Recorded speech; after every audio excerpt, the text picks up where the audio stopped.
third question is there. So third question is there. The ratio of weights of copper and zinc in brass. Brass जो alloy होता है that is made up of copper and zinc, a mixture of copper and zinc. तो what is the question? The ratio of weights of copper and zinc. Okay.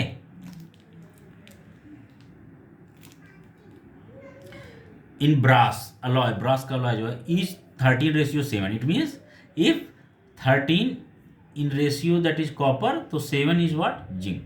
Clear. ग्राम का हो चाहे वो ग्राम के हिसाब से भी समझ सकते हैं आप. 13 gram is copper, then 7 gram is zinc by weight in brass. Okay. Now find the weight of zinc in a brass utensil weighing 700 gram. Okay. तो आपको इससे मतलब कि क्या कह रहा है कि आपको जिंक का वेट क्या होगा ब्रास में. ब्रास का अगर कोई यूटेंसिल है तो उसमें जिंक का वेट क्या होगा, जिसका वेइंग कितना है, वेट 700 ग्राम है. क्लियर. तो देखिए आपका थर्ड क्या हो जाएगा. The ratio of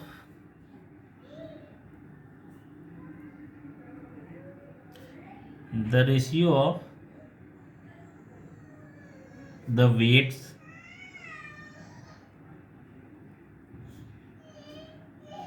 of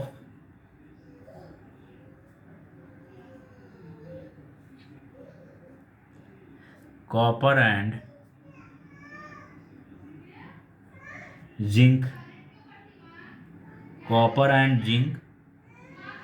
in brass is equal to how much? 13:7.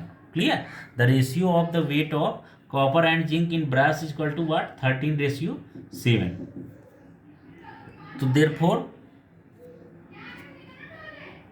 let the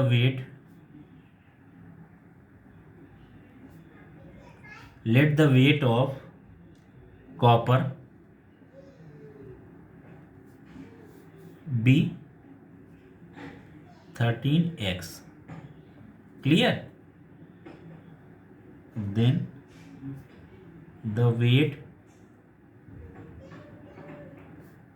weight of zinc is equal to 7x gram. Clear. तो क्या हो जाएगा. फ्रॉम द गिवन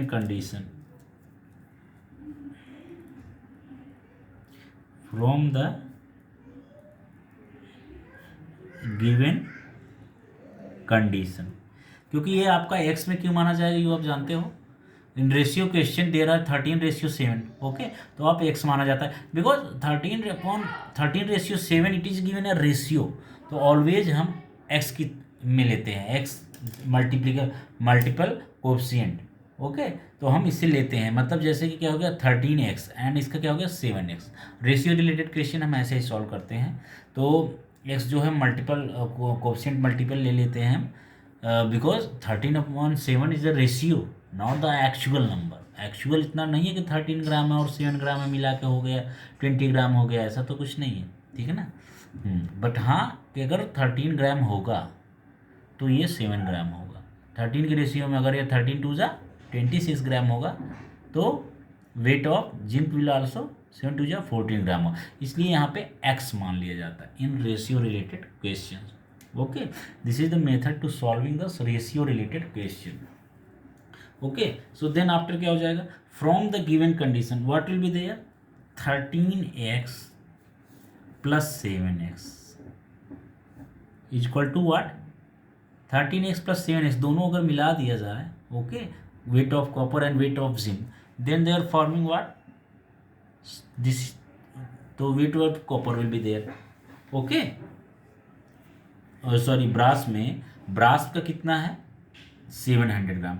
700 ग्राम का अगर मिलाया जाए तो 13x और 7x का रेशियो होगा. ओके. 7x और 13x दोनों का सम कर दिया जाए वो कितना है 700. 700 किसका, ब्रास का. ओके. तो therefore 20x is equal to 700. Therefore x is equal to what? 700 divided by 20. This cancel, zero cancel, is equal to 2 1 2, 2 35, therefore x is equal to 35। Clear? तो ये हो गया आपका। Now you have what you have to find out, find the weight of zinc in brass utensil. तो weight of zinc आपसे पूछ रहा है। Weight of zinc is what? Weight of zinc you assumed as 7x. Okay, therefore weight of zinc is equal to what? Weight of zinc is equal to what? 7x ना, so 7 into 35 is equal to what? 245 gram. Clear? So क्या हो जाएगा आपका answer? The weight of Zn in brass, the weight of zinc in brass utensil is equal to 245 gram. Clear? This is the clear answer. Okay, तो इतना आप समझ गए ना, ये आपका कंप्लीट हो गया। आप समझ सकते हैं। और रेशियो रिलेटेड क्वेश्चन में 99% केसेज इन एवरी टाइम यही किया जाता है। क्या? पहली बात तो जो रेशियोज होते हैं उन रेशियोज का सम ऑफ रेशियो निकाला जाता है। इसको सम ऑफ रेशियो मिलते हैं। देखिए, सबसे पहले हम with multiple coefficient 13:7 was alloy में जो था कॉपर एंड जिंक का इन ब्रास में, तो 13 कॉपर का 13x एंड जिंक का हमने क्या मान लिया 7x। Now 13x plus 7x that is the total of the weight of alloy, और weight of alloy total alloy is how much given 700। Okay, तो दैट शुड बी व्हाट 700। तो 13x plus 7x अभी आगे उसको solve कर दिए। Okay, और weight of zinc आपसे पूछा था, तो weight of zinc is what 245 gram. Completed? Okay, तो ये आपका क्वेश्चन भी कंप्लीट हो गया। Now come to fourth sum. You come to fourth sum. Fourth sum जो है आपका ये वेरी वेरी इंपॉर्टेंट है, बहुत इंपॉर्टेंट है आपके एग्ज़ाम के, उससे एग्ज़ाम में ज़्यादा पूछे जाने के चांसेस रहते हैं। ठीक है, तो दिस इम्पॉर्टेंट क्वेश्चन। ओके, तो देखिए आपका क्या हो जाएगा। Find 3 consecutive whole numbers. Find 3 consecutive whole numbers whose sum is more than 45 but less than 54. Clear? 3 consecutive whole numbers whose sum is more than 45 but less than 54। तो देखिए क्या हो जाएगा। तो इसके लिए हमको क्या करना पड़ेगा, कुछ हमको देखो कुछ वो हैं basics we have to know. The difference between the consecutive whole numbers is 1 always. मानते हुए नहीं? तो 1 2 3 है, या 3 4 5 5 6 7 1000 1001 1002, कोई भी आप नंबर उठा ले लीजिए, आप होल नंबर्स ले लीजिए, कोई भी 3 कंजिक्यूटिव मतलब 1 बाई 1। ओके, एक के बाद दूसरा, दूसरा बाद, बीच में गैप ना हो। तो ऐसे नंबर्स के बीच में आप जानते हो डिफरेंस इज ऑलवेज 1। क्लियर? तो क्या हो जाएगा, late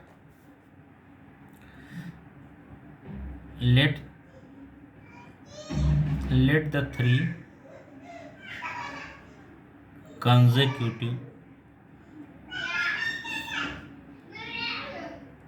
numbers be x, x plus 1, x plus 2।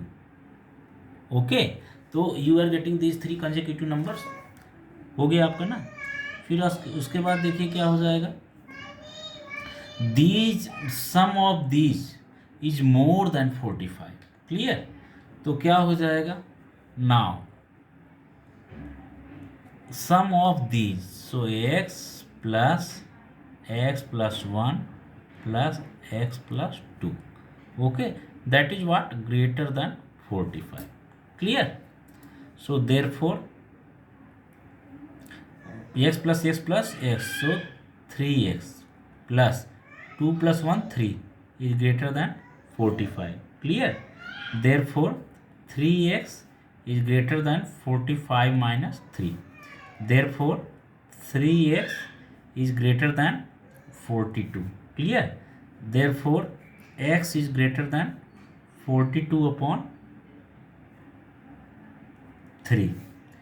Therefore आप देख रहे हैं ना कैसे कैसे मैं सेपरेट करता जा रहा हूँ. I am solving the equation. आप ग्रेटर दैन से आप डू नॉट पैनिक, आप इससे मत डरिए. ग्रेटर दैन आप इसको इज इक्वल टू जैसा ही मान के चलिए. Okay, it's behaving like x is equal to nothing else. Okay, बस उसकी जगह इज इक्वल टू जगह ग्रेटर दैन इक्वल टू लिखा है. बाकी आप समझ सकते हैं अगर इज इक्वल टू होता तब भी हम नंबर्स को राइट हैंड साइड में ही लेते. So my plus 3 is here, it is going on the right hand side, so it will be minus 3. So 3x is equal to 3x is greater than 40 minus 5 minus 3. Now here multiplied both. Okay, 3 and x, so x coming this side, sorry 3 coming this side because 3 is number. तो कितना हो जाएगा, इधर multiplied था तो इधर आके divide हो गया 42 upon 3. Therefore x is greater than what, 40. Clear? तो x is greater than 14. Okay, तो बताओ आप, you got it. x is greater than 14, so if greater than 14 so it means it should be 14 से ज़्यादा होना चाहिए. वो क्या होगा, that can be 15 minimum. Okay, so therefore x is equal to 15. Clear?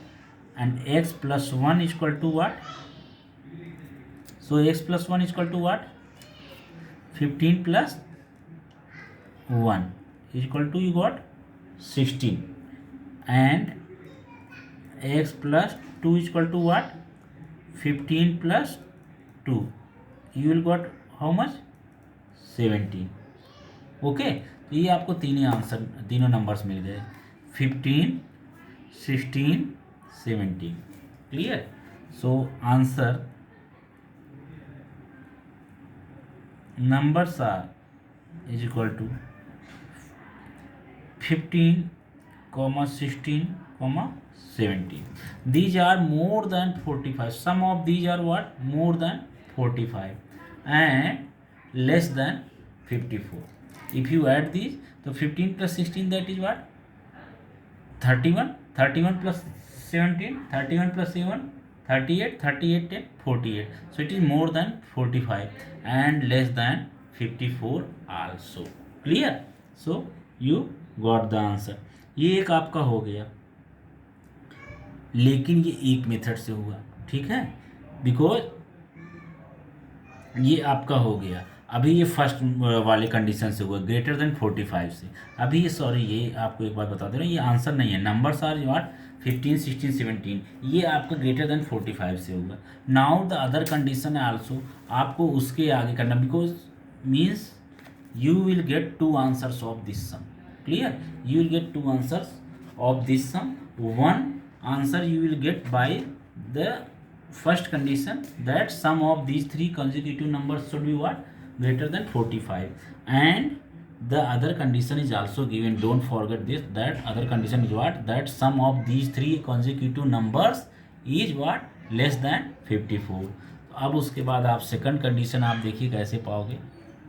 और sum of these 3 consecutive numbers, x plus 1 plus x plus 2 smaller than 54. Clear? तो इतना हो जाएगा तो क्या हो जाएगा, x plus x plus x 3x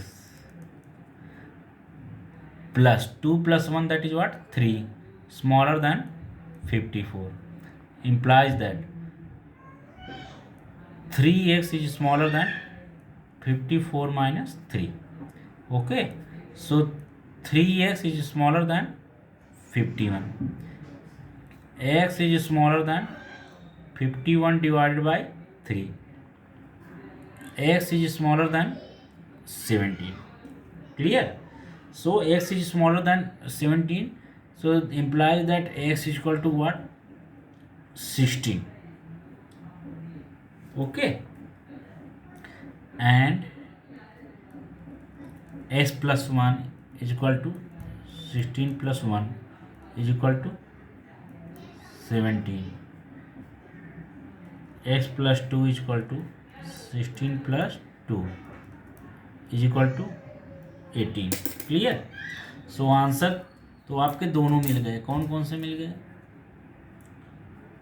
16, 17, 18. So according to both the conditions you got the answer.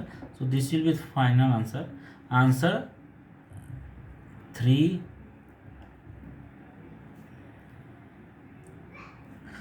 consecutive numbers, whole numbers are 15, 16, 17 और 16, 17, 18. Okay, clear. So this is the final answer.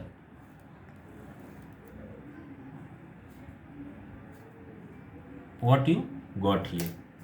Clear. Now come to question number 5th. Okay.